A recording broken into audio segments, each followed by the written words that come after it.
السلام علیکم۔ دعا سے بلا ٹلتی ہے، زمانہ بدلتا ہے۔ کسی دور رہنے والے کو محبت سے یاد کرنا بھی دعا ہے۔ اپنی مرضی اور اللہ کی مرضی میں فرق کا نام غم ہے۔ کوشش کا مطلب کیا ہے؟ صرف کوشش نہیں بلکہ نتیجہ، کیونکہ اگر کوئی پڑھتا جا رہا ہے اور امتحان نہیں دیتا تو نتیجہ کیا نکلے گا؟ لوگوں کے عیب چھپاؤ گے تو اللہ تمہارے عیب چھپائے گا۔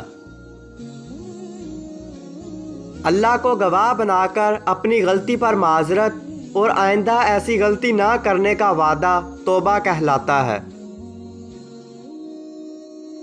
توبہ کا خیال خوش بختی کی علامت ہے، کیونکہ جو اپنے گناہ کو گناہ نہ سمجھے وہ بدقسمت ہے۔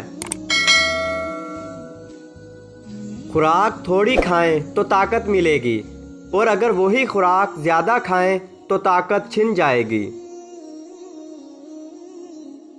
صحت خراب ہو تو کوئی بھی موسم خوشگوار نہیں، اور صحت خوشگوار ہو تو کوئی موسم خراب نہیں۔ ہم لوگ عجیب حال میں ہیں، گھر میں مادری زبان بولتے ہیں، محفلوں میں اردو، دفتر میں انگریزی، عبادت عربی میں کرتے ہیں۔ جس نے موت کا راز جان لیا وہ زندگی کے انقلابات سے متاثر نہیں ہوتا، اور جس نے زندگی کا راز مان لیا اس کو موت کی کار فرمائیاں مایوس نہیں کر سکتیں۔ جس نے اپنی حقیقت کو پہچان لیا اسے حقیقت سمجھ آ گئی۔ دوستو، اگر ویڈیو اچھی لگی تو اس ویڈیو کو لائک کیجئے اور چینل کو سبسکرائب کیجئے اور بیل آئیکن دبا کر آل نوٹیفیکیشن آن کر لیجئے۔